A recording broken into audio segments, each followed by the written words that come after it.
Welcome to Life Group, everybody. I'm so excited that you're doing this on a regular basis because I really do believe that our best chance of getting closer to Jesus is with other people.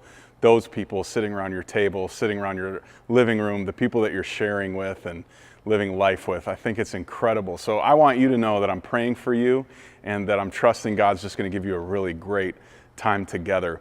I want to talk for just a couple minutes about cynicism. It's kind of the language of our day, right? It's where we spend a lot of our time.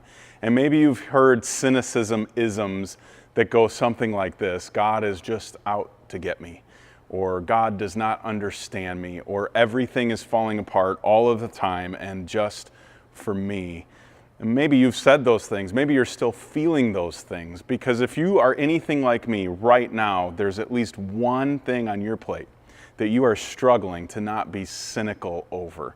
And so the idea is, what do we do when life does not go according to plan, when we want to prevent ourselves from becoming just skeptical about life in general and kind of adopting the idea that it'll always go off the tracks and it'll never go the way that we want it to? Because I don't think that's the intention when God allows stuff like this to happen in our life. Just look at Job. In chapter 23, we talked about him on Sunday. He makes a choice.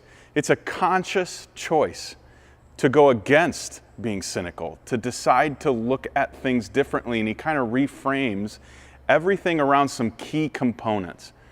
But at the baseline of it all is this idea of being real. I think it's one of the reasons Job makes a lot of people uncomfortable, because he's not faking anything.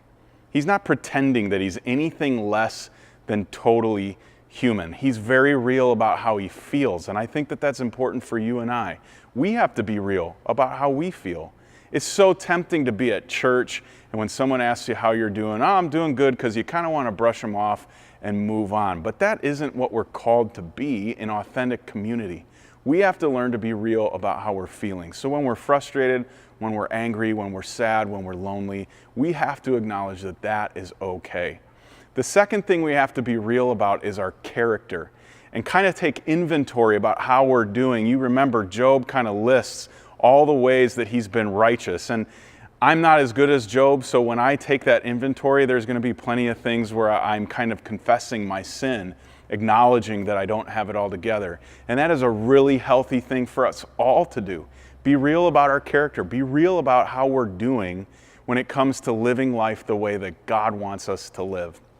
Third thing, we have to be real about God's integrity.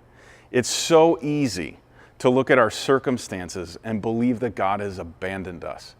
But God is a God of His Word, and He'll always come through on it.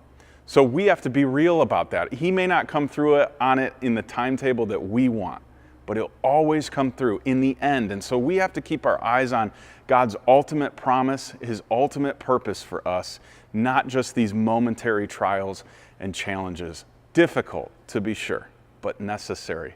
Then finally, we have to be real about the process and understand that none of us have arrived, none of us have it figured out, and if we're in the middle of the yuck, that's not the end either. That there's a next step, that there's a next chapter, that there's this ultimate story that God is trying to tell through our lives, and we just have to keep making our way through the chapters that aren't so fun. So be real about the process and acknowledge, I'm not there yet, I don't know when I'm gonna be there, but I know that because God's a God of integrity, He will get me there. So we recognize that in the process and in the product, there's gold, right? Job talked about, when I come out on the other side of this, it'll be revealed that I'm gold. I'll be purified. And we tied that in with 1 Peter, where Peter talks about our trials being gold because they make us better.